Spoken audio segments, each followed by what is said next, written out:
when parents like this do something like this, they're never coming to apologize. They really aren't. He's coming to retrieve his property. But she'll leave the curtains open in case he wants to watch like he usually does. I can show you the world. Shining, shimmering, splendid. I mean, she wants him to show her the world.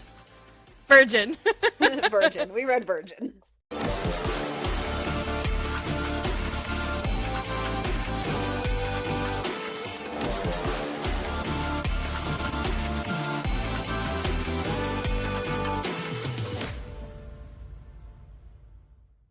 Somehow, we are both wearing K-pop related shirts right this second. Well, it's not abnormal for you to be. No, I just think it's funny that same time. We don't coordinate either. That's No. so funny. That's funny. Don't you wear them often enough, though? No. No, No. not really. No. I just thought that was funny. I was like, oh. Intrigue. Intrigue. How are you? Easy on the inside. Baby, nice try.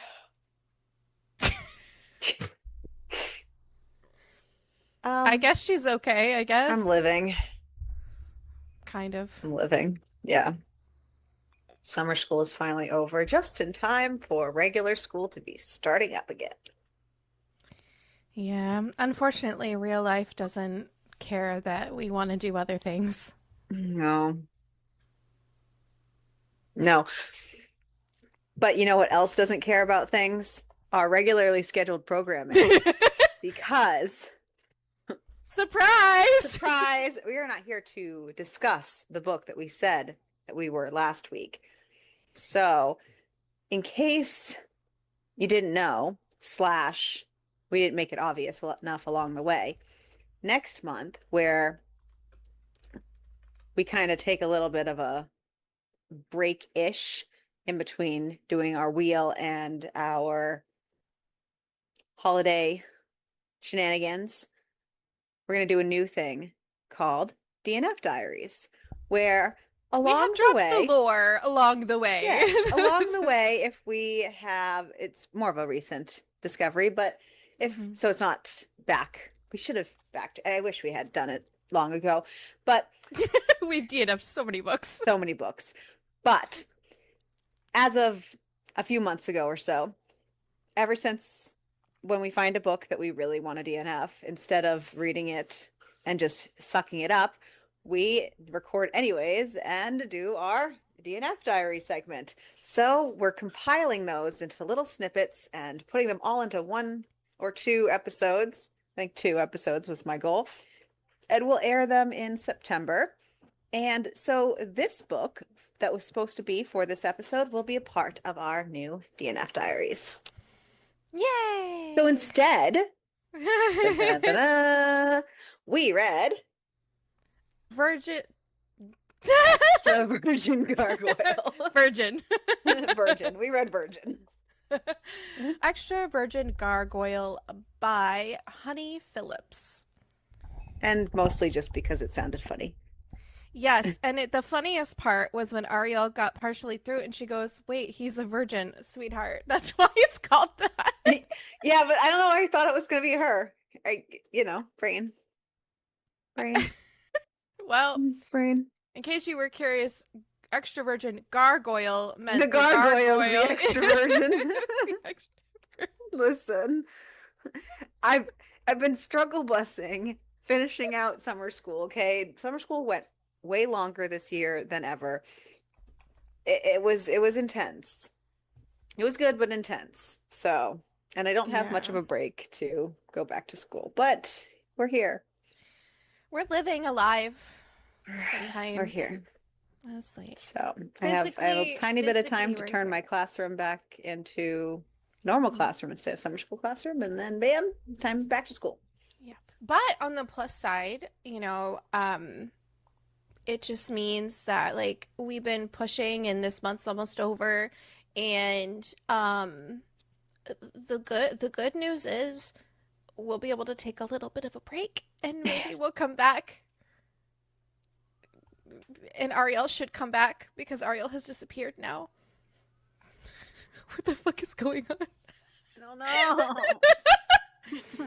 know. Maybe we'll have our shit together. My camera's as tired as I am. I don't know why it keeps doing that. That's so weird. Is know. it just like not fully plugged in? I think it's because I use an extender. Like I only have like 2 plugs on my laptop and I need like 4 things plugged in. So I use basically a power strip, but Mhm. like for USB. So it's funny. So my laptop only has 2 USB slots. Yeah. Yes, 2 USB slots. So I also have an extender thingy Yeah. because I also have, so I have 2 monitors and my laptop only has 1 HDMI port. So I mainly bought the extender so I could have an HDMI port as well. So this one had, the extender has 1, 2, I think it's got like 3 or 4 USB slots, a couple for the HDMI, and then I have the USB-C slots as well. So my mouse is usually plugged into my extender. I have like other stuff plugged into my extender, but my camera is plugged directly into my computer. Oh, maybe I should plug the camera into directly into the computer. I plug other things into So my I extender. have the extender into the computer, and then I have it's like a Wi-Fi extender just to make my Wi-Fi my Wi-Fi is pretty decent, but like I don't want to have any issues streaming. Yeah. So it's just to make it like freakishly like yay team. And so I have that in there. But on my extender, I have the mic, I have the camera, and my mouse and keyboard. Yeah. One day I won't need one of One these. day. But that's not today because we're poor. Anywho's, so yes, extra virgin gargoyle, which is it's funny because parts of it were giving like Beauty and the Beast vibes because of the library. And the Beast. Yeah. Yeah. I felt that. But Angie, which was also wild that our main her MC's name was Angie, with only one N though, a little different. Angie, though, has inherited a bookshop from her grandmother in this town called Screaming Woods. And it is basically like the quintessential, like, small American town. But there's one difference. There's magic. Ariel's like, what the fuck? Why? But if anybody came upon this, they would think that it's like Halloween Town, but it's not Halloween Town. It's not. Something happened to the town during a Halloween incident 15 years ago, and many of the residents transformed from normal human creatures to magical creatures, and most of the ones who were unchanged left and never came back. Which, what would you do? You'd probably stay, not gonna lie. Same, right? Yeah. It sounds like a really fun. Not only that, but I'm really bad at leaving. In so many ways. Okay. That's for my therapist. No. You're welcome for the insight into our therapy, guys. No, I have a tendency to just stay longer than I should, and just even in like jobs and places, and just like I tend to settle, like I sit. You don't like change. I don't like change. There you go. Yeah. I'd stay. Plus, it'd be cool. Like Honestly, in addition to it'd be yeah. cool, I'd probably also stay because that sounds like a lot of work leaving. Yeah. Honestly, you'd have to sell your stuff. So I mean it in the nicest way. Is a Would I nightmare. also enjoy the time because it sounds cool? Yes, but I don't want to sound like I'm very awesome because I probably also wouldn't stay because I suck at life and I'm lazy too. Just saying. So fucking funny. So because everybody had kind of left, the town just sunk away into obscurity, and the original people who lived there, who stayed after the incident, are not always welcome to newcomers, and especially they are not welcome to Angie. So Angie's grandmother had obviously lived in this town, and growing up, Angie loved visiting her grandmother. Then out of fucking nowhere, her dad said, "Your grandma's dead. You can't go." Ding dong, your grandma's dead. And she could no longer visit. And obviously this is very, very clearly a lie, because they had kept her away from the town because of everything changing. When she eventually learned her parents had lied, she packs all her stuff up and leaves. Her grandmother is now dead when she finally learns all these things way later Like on. super dead. Is super dead. And she gets to the town, she realizes how much the town had changed, but now she is determined to keep the bookshop in memory of her grandmother because her grandmother left her the bookshop. By the way, not going really well. She gets zero customers in this bookstore because everybody in town assumes she just abandoned her grandmother. And it's only And back because she like inherited the bookshop. yeah, and the town does not forget. Mm. Small towns are really wild because everybody knows everything and everyone holds a grudge. You do one wrong thing.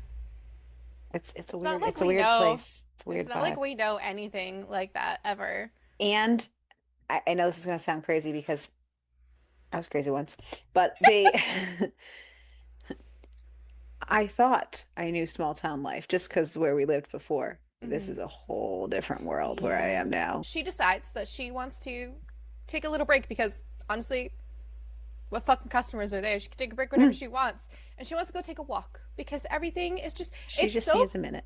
she needs a minute. The sky itself in this town, like everything about this town is so pretty. So as she's, wandering around, she finds this little small area that has this cute little, like, white flower cluster. And she's super, super intrigued by these flowers.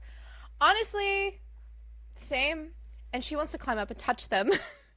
But then a voice yells out to her to not touch them. And she almost falls, and the voice that yelled at her catches her. It is a gargoyle. His name is Alistair. And he stares at this woman, and he thinks she is so beautiful. But he's asking, what the hell is she doing I just there? like that. It was Alistair as he stares at this woman. Yeah. Yep. She was about to pick the white flowers that I can't actually pronounce the name of. So we're not going to. It's like It's okay. meteoroids. Meteoroids, just kidding. It's a protected species. And he says, listen, not only is this a protected species, you're on fucking private property, bitch. He doesn't call her a bitch because he does think she's really pretty. And she shouldn't even be there. And there are signs posted all along the highway, and he thinks she's just a visitor in this town and that she doesn't actually stay here. And he even asks her, are you just visiting? And she goes, no, I live here. Mm. And he's trying to think, what the fuck? But What the fuck? it also means he could see her again, but See you she could also again. just not be staying too long. The Whatever. last time I was down. So he goes back to his house and he's talking to Mrs. Lancaster. First of all, I love her. Mrs. Lancaster is great.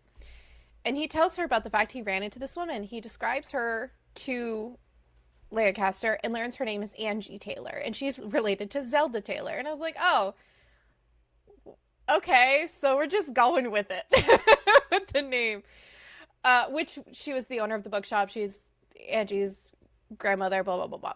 She learns that Angie has taken it over, and he even verifies that this is the granddaughter who never came to visit her after the incident, and he's curious why she's even there now. Mrs. Lancaster says the grandmother left everything to her, the building, the shop, the books, everything. And no one in town was even sure if she was going to stay, but she's already been there for 3 months and hasn't sold the business because literally everybody assumed she was just going to come there and sell it off. And honestly, the bookstore hadn't even been really making any money beforehand, so it's making even less money now. As we said, not a lot of people want to give the granddaughter a chance considering she abandoned her, but Mrs. Lancaster really does try to tell Alistair that they don't actually really know what happened. But even if she does want to stay, if she can't make a living at this bookstore, she literally is going to have to leave. And they eat dinner. And I just like that Mrs. Lancaster is the voice of reasoning here and is like, listen, she could be staying and you don't actually know what's happening. Angie, meanwhile, is trying to think of how she This is can make Lancaster, money. the real MVP. Honestly, yes. Spoiler alert, my favorite Sorry. character. Me too. Yeah. Just saying. Yep. Angie, meanwhile, is trying to think of how she can make money at this bookshop, baby. She should open up evening hours because there are people out at night. And she keeps thinking about this gargoyle who saved her and wishing that she had been in his arms a little bit longer. But she thinks maybe it's only because she hasn't been in a relationship for a really long time. I think that would be Ariel's thinking too if that had happened. Actually, no. You know what? She wouldn't have thought to be in that man's arms for longer because Ariel doesn't like to be touched. She only tolerates if I hug her, okay? Like, and it's a tolerate. And you know what it is? It is conditioned touch from when we were teenagers. That sounds really bad. I'm so sorry. No, so okay, I tried to explain this to somebody once because like occasionally I'm okay with it, but I have to like be receptive. So Yeah. if you catch me in a window of reception, I'm fine. But Man, you have to watch me for for clues or you must man, I must have caught you in a lot of receptive moments because I have cuddled with your boobies. and tolerate. Yeah, That. absolutely. Yeah. I've snuggled up to them Okay. like a cat. So you probably put me in positions where my guard isn't so up, so I'm in more That's of a true. receptive state. Wow. So the key is be me. And probably Angie. Not book Angie, real Angie. No, real Angie. Real Angie. We'll see real That Angie next week. Spoiler alert. Ariel is gonna meet for the first time in person. How weird is that? First time in forever. If anyone doesn't know the lore about Angie, we met Angie through the podcast she was a listener. Like She was our years ago. first ever guest on this podcast, and But Ariel lives in we the middle of adopted her. nowhere Yeah. and doesn't leave her house, so That's I'm true. the only one who hasn't met in person. Hmm. But I meet physically online a lot. I mean, not physically, but you know. It's close enough. This is how we view each other through a lens. We see each other once every couple years when I can afford it. It used to be once a year, but It's been expensive slipping. to fly, Yeah. guys. It's really It's been expensive. slipping. Mm. This time it'll be a year and a half. Oh, yeah, because the last time I was for know. Christmas time that I came up Yeah. right before, my life imploded. Love that. You know? It's all good. Anyways, back to this story. Not our story. We could do like 17 podcasts on We ours. really could, to be our honest. combined. We really could. Jesus Christ. We have a lot of stories. But anyways, Angie is starting to think maybe the residents of this town don't like humans. But then she refuses to accept that they don't like humans because obviously there could potentially be actual humans there. So she's just going back and forth in her head about why these people fucking don't like her. Unfortunately, she doesn't know the real reason, but here we go. She decides to settle in for the night, and she changes into this really nice silky gown, pours herself a glass of wine, lights her candles, chooses a book with a huge winged warrior on the front. Wonder why are we picking that book, Angie? And she thinks about the gargoyle, and it gets her really turned on. But then she sees a bit of a shadow in the distance, and she decides to put on a show, and she masturbates, thinking that the gargoyle is watching her. By the way, he absolutely is watching her. And she comes what's the word? Just a little exhibitionism basically going on. That's the word I was looking for. You know, Is it me you're looking for? literally, yeah. Alistair, on the other hand, a little embarrassed by his lack of self-control, but he really could not stop watching her. He'd never seen a real woman do anything like this before. And Ariel, when was the point that you realized the gargoyle was the virgin? Okay, when we learned when we learn more about his backstory, like, Got it.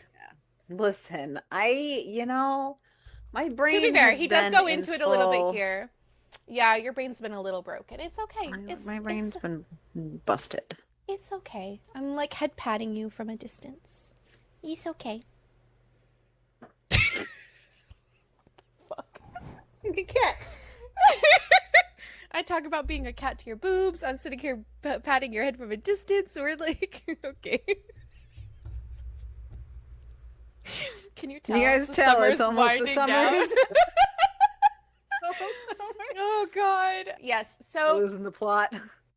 we lost the plot Plot has many been years left. ago. I don't think we've ever had it. But he had never seen a real woman do anything like this before. And before the incident, his interactions had been minimal at best. And obviously, after the incident, he knew that there would be no woman in his future. Ironically, though, everything from the incident basically changed him into the opposite of what he was. Now he's taller, he's a lot stronger. Even his cock has changed. It's larger but enhanced with swirling ridges, and he's got a lot of stamina. He's got a snake tongue A little and stamina? a A lot of lot of stamina. stamina? Yeah. He had been with a girl once named Tanya. Fuck Tanya, by the way. And she had been the one to make him realize that no woman would ever really want him. She had been one of the PR managers in his company, and eventually she convinced him to meet up with her. And she'd been really shocked by his appearance because for the longest time, he was handling his business like without visually seeing people, but like she kept badgering him, like, "Oh, you got to come in, da da da da da." So she did, and then at first she was shocked, but then she flirted with him. But then, unfortunately, one day he overhears her talking to somebody, basically how she was playing him and bashing on his looks to this person, just to get business shit out of him, and so he kicks her out. So he's been super guarded ever since, and he hasn't had any contact with women since then, which, you know, trauma will do that to you. Sometimes you don't want to be around any human beings ever, and you think that we just ignore them. The next morning, Mrs. Lancaster tells him that she doesn't think that Zelda's granddaughter is going to last much longer because no one is willing to buy anything and no one will hire her unless someone does it first. And like it wouldn't have to be permanent, and just think about it, which is so funny. He actually does have an issue she could help him with, which is he has this gigantic library that he would love to be able to share with the world, but he can't unless someone gets it cataloged and creates an online archive. And I mean, it is a ridiculous idea because despite the size of the library, the job itself wouldn't last forever. And if the bookstore wasn't profitable, she would eventually have to leave. But maybe he could keep her here a little bit longer. So Angie gets approached by Mrs. Lancaster at some point, and Mrs. Lancaster's like, "Oh, you should go to this job interview." Da-da-da. Playing fucking Cupid here. I love this. So Angie is gonna go meet at the mansion for this interview, and she's very nervous. She dresses nicely. She gets to the mansion, beautiful, by the way, knocks on the door, greeted by Mrs. Lancaster, and she says, "Listen, after the interview, we'll have a nice cup of tea. You can tell me everything you've been doing since you left Screaming Woods." And Angie gets really sad, and also she's been holding all this in for a while and tells her, "Listen, I didn't know. Like, my parents told me my gran was dead, and that's why I couldn't come Fucking back, wild. obviously." Everybody knows who her family is, and we learned that Angie's dad is actually the one who said that the gran is dead, but the mom never contradicted anything. And Angie's just so angry because if she had known that her grandmother was still there, she would have spent so much more time with her grandmother. And now she's crying. And of course, this is when Alistair walks in being like, "Why is she crying?" And Mrs. Lancaster's like, "Oh, it's fine. She's just remembering her grandmother." And Angie realizes, oh shit, it's the Gargoyle holding this interview. Alistair asks what Mrs. Lancaster told her, and Angie says that he has a library that needs to be cataloged. In addition to books, there's some other items that have to be identified, so he shows her everything. They talk about hours so that they're super flexible. Talk about it, ooh, baby. Especially where she has the bookstore, and when she sees this library, she's amazed at how beautiful it is, and there's just so much stuff. Finally, when it all comes down to it, he does offer the job, and he calls her Angel. And this is when we learn her actual name is Angel. They just call her Angie.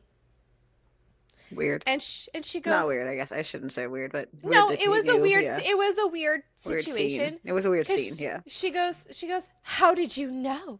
And he goes, I didn't. It just seemed right. Seemed Oh my right. God, get out of here. Yeah. 2 weeks end up passing, and Angie had been working on this library, and Alistair is totally obsessed with her. He has barely made any progress on his research, and he's just quite literally just focused on her. They talk a lot, they hang out, and at night he would send her home, he would follow her, and every single night he would watch her as she masturbates. It's a very interesting part of his personality. No, she only masturbated that first night. Oh, he just watches her. So now he just watches her, and she knew, so she kind of just like feels comforted that he's watching outside the window. She hasn't been brave enough to do it again since that first night, but it's nice just knowing he's there. Sure, Jan. Mrs. Lancaster realizes how interested he was, and she came up to him one day and was like, why don't you just ask her out? She's a temporary employee, so if you're worried about proper behavior, stop spying on her. Clocked. I mean, Alistair tries to insist that he doesn't date, but Mrs. Lancaster says maybe it's time to try. The problem is he doesn't even know where to begin because he's never asked a woman on a date before, especially like before he became a monster. And where would he take her? Like, honestly, that is more of a valid point, is where the fuck would he take her? Later that night, he has to meet up with her about places in town, in theory. I think it's more so because he knows she's such kind of like a pariah in the town that maybe he wants to protect her. I don't know. But yeah, later that night, he has to meet up with her about the evening's work. And when he greets her, she's so happy to see him. She tells him that she made a discovery and to sit down, and she wants to tell him all about it. And they sit down together on the same chair. And originally he's worried because his wings. And she goes, no, it's okay. You could just like floop them in and we're good to go. And she's also getting drunk because Mrs. Lancaster makes cordial and had given it to her. And she's just rambling on and on and on about Native American artifacts, and he's just so distracted by her. He tells her to be a little careful with the cordial because it's a lot stronger than it seems. And she goes, oh, what a shame. It's so delicious. But I have to get going home. I have to open the store in the morning. Not that it's going to do much good because there's no customers coming in. And he escorts her to the front door. But oh no, she can't leave. Why? It's downpouring. So she can't go. She has to stay. Heaven forbid. Heaven forbid I stay in this beautiful mansion with a gargoyle that I want to fuck really badly. I was going to say get, wet in the rain, but, that too. Oh, yeah. So she's yeah, she's going to stay there for the night in a really beautiful room that Mrs. Lancaster puts together for her. Alistair comes to check in on her, and she's wearing his old clothes because obviously she doesn't have a change of clothes here. And Mrs. Lancaster's like, oh, well, he's got some old stuff here that you can put on. And he's a little awkward about it, but whatever. She tells him that she'll see him in the morning, but she'll leave the curtains open in case he wants to watch like he usually does. And he's shocked. Balled out. Yeah, she's a little shocked, but, she's thinking, hey, secret's out now. She hopes this will... What are you going to do about it? Right, she hopes this will encourage him, and obviously he does watch her. But as she's on the edge of climax, she says, I need you. Because she decides, she's like, well, it's too good. He's right there. She's going to do it this time. Yeah, and to come to her. And he comes in across the room, and she asks him to kiss her, and he goes, I don't know.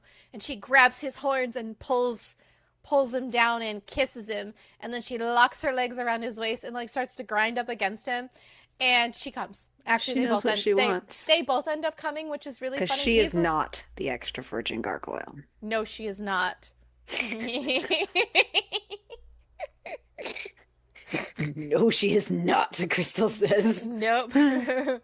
So they end up cuddling. And because she wants to cuddle with him now after they both have come.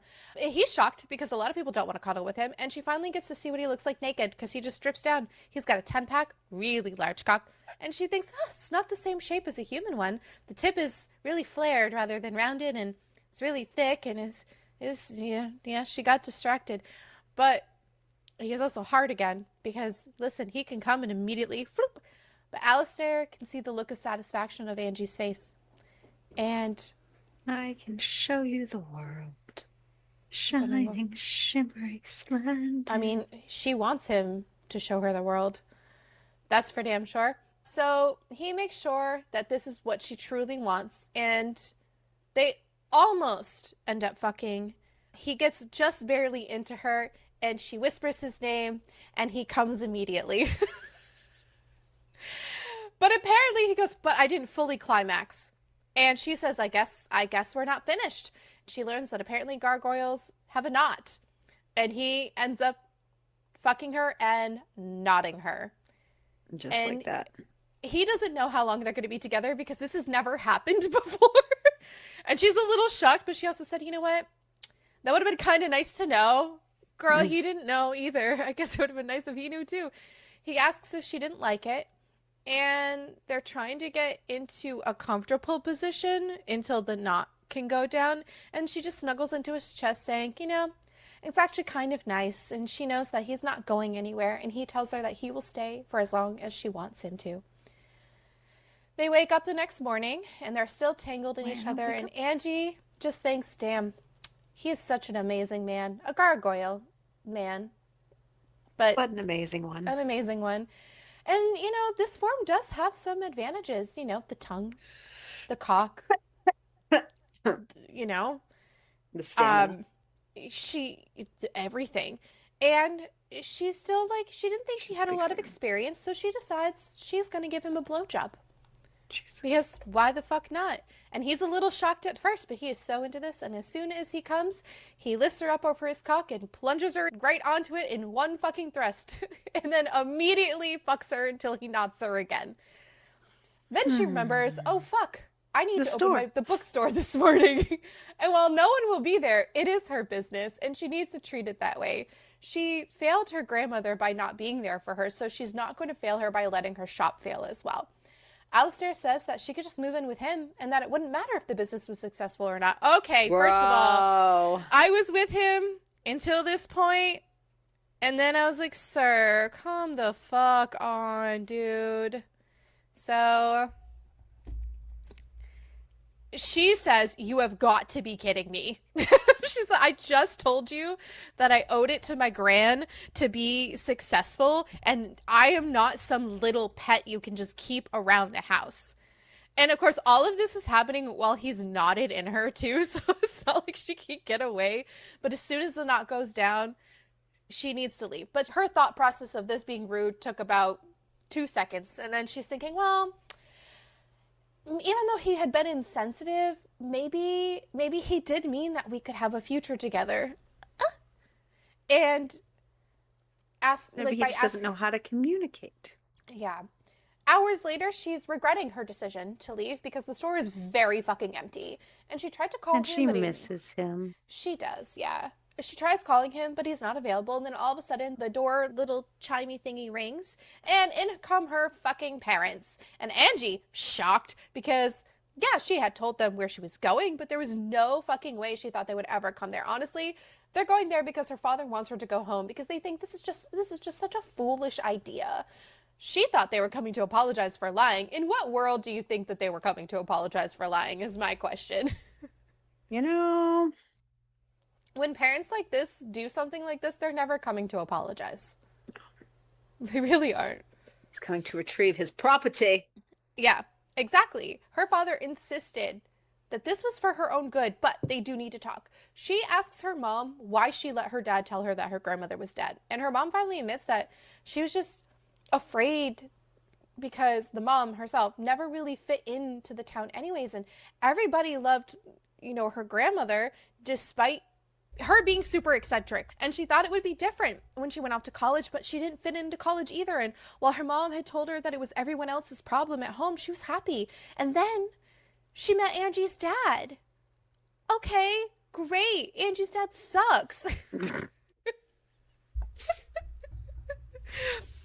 And he saw something in her, probably saw that he could change a person, but okay. But her mom admits she wanted to change. She didn't want to be different, and she really didn't want that for her daughter either, but she should have just realized that Angie is just like her mother, happy with who she is. She's just a girl. Yeah. We learned that her gran did know her parents had lied because they kept in touch, and gran loved Angie very much. And Angie tells her dad that her future is here running the bookshop. And as they're talking, all of a sudden, customers start to come in. And it's crazy because she goes, what the actual fuck? Because Ursula, who is the witch from next door, Who says Angie she has was tried to communicate with on several times, but basically ignores her. oh yeah, yeah. Says I was just coming to see if the new cookbook that you ordered had arrived. Of course, Angie's a little shocked because she has no idea what the fuck she's talking about. And then more and more people start coming in, and she realizes that Alistair has to be responsible for this. And of course, this fills her with so much joy and happiness. And she decides she can't wait any longer. And she switches the sign from open to close. And her father's like, what the What the fuck are you fuck? doing? Yeah. You can't You're just still close the open. store in the middle of the day. That's how you have no business. Like Yeah. that's why you're not doing well. Right. It couldn't be that, they pulled their daughter and that's why the whole business is suffering, but go off, I guess. Angie says she has someone she needs to go see and she'll tell them later. Her father says, listen, I'll take care of the store while you're gone. And actually, both her parents, I hate both of her parents, they do turn around a little bit in this moment to help. As soon as she starts to leave the store and she starts to run, but she trips over a curb and Was goes flying. flying, but she doesn't fall on the ground. Why? Because Alistair is there to catch her. Alistair is there. He actually wasn't sure if he was going to make it in time to catch her, but he did. He's very happy to see her, and she asks if it was him, and he says he didn't send them, but after she left that morning, he had talked to Mrs. Lancaster, and they realized they needed to spread the word about why she was actually there and what had actually happened between her and her grandmother. She thanks him, and they both apologize for this morning because he made a snap judgment about her by saying you can't run a business a specific way. And she asks why he wanted her to move in. And was it because the shop wasn't doing well? And he goes, no, I wanted you to move in because I love you. It's a novella, folks. 0 to 100 in The 2 days. whiplash. I want to go to sleep holding you, and I want to wake up and see your face. And they both say they love each other. She tells him that her parents showed up this morning, and she's actually glad that they came. Her mom and her had a really good Is she? talk, and her father hasn't changed, but she tries to remember that he means well. Does he, though? Does he mean well? Mm, She asks if he wants to meet them, no, he doesn't. and that her mom will be okay, but her father might be a little bit of a jerk, and he begrudgingly agrees. She Why introduces would you Alice. put him in that position? Listen, because they're unhinged. She introduces Alistair to her parents as her boyfriend, and we learned that Alistair Bennington is the CEO of, I'm sorry, I laughed, ABC Corporation Which is her father's company. job, So he's this, yeah, so he's the CEO of he's her her father's father's boss. company. Yeah. Angie's parents remain in the shop until close, and while the conversation has been stilted at best, um, and Because at it was a first the little father was going to be like, I forbid this. And then he then he's like, introduced oh, fuck himself. balls. Yep. Yeah, but there were enough customers to diffuse the tension. Her parents are staying at a bed and breakfast in a nearby town, but they promise to return the following day. Alistair and Angie later sit down, have a glass of wine. Angie says that she would like to move in with Alistair. The epilogue is 2 months later. Her parents have actually become regular visitors to Screaming Woods, and her mom had accepted the town's differences with a lot of ease. Her father still a bit suspicious, No. but he made a friend with a vampire who owns a local restaurant because they were bonding on sports.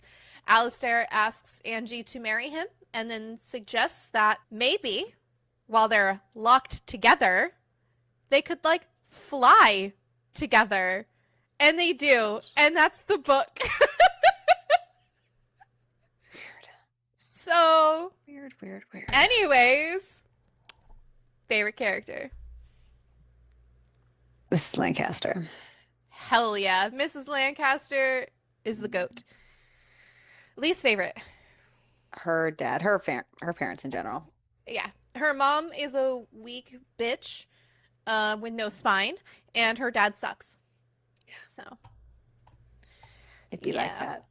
Yep. Amazon gives us a 4.4, Goodreads 4.1, Storygraph a 3.59. What did you rate it?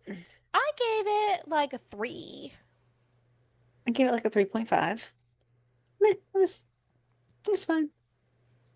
Yes. It was There were some interesting. like bits that I was like, what? Like, there were some confusing bits. Overall, it was fun. I had a fun time. I want more as far as the town goes. Like, I want the Yeah. town stories. Like, that sounds really cool. There are to more me. books along the way that give more. Yeah. Oh Put yeah, it because down. it Yep. is a series. Gotcha. Okay, 16 books. Zombies. Okay. Zombie apocalypse. Just kidding. Oh, okay. Well, uh, peppers. Mm,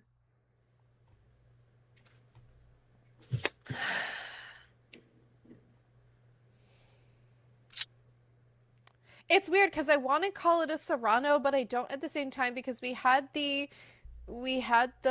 nodding with the yeah, but flying, it but it wasn't really, super descriptive. no. So I So, need to go a little lower to a yeah. jalapeno. I'm gonna say jalapeno and a half because technically there was that extra bit, but it wasn't So it's like a given. hybrid. It's Yeah. yeah, Jalapeno and a half. jalapeno and a half. A jalapeno and a half. It's a cross between a jalapeno and serrano. It's a Got hybrid. it. Got it. We're Hybrid so breed. smart. Just like Ariel likes them. One-handed read? No. I wanted it to be. It had the potential to be for me. It had potential. It had potential. It was not. Yeah. It was not. I would survive. I would also survive. I'd survive just fine. I'd Just have a fine. great time. And we don't have to spin the wheel because we only have one book left. Yes, we So, do. and it's a me book. Yep. So, our last book on the wheel is Who's Your Daddy by Lauren Rowe. When single mom Marnie discovers her silver fox boyfriend is married, she hits the bars with her besties and winds up having the night of her life with a smoking hot attorney, Max. The next morning, however, Marnie discovers a family portrait in Max's kitchen that changes everything and sends her bolting away like her hair's on fire. Poor Max has no idea what caused Marnie to leave without explaining herself, but after their once in a lifetime night together, he's determined to find out. And we will also find out. Next week. Da, da, da. Da-da-da. Join Anyways, us for our last book of the wheel next week. Make sure to keep reading. and keep it smutty.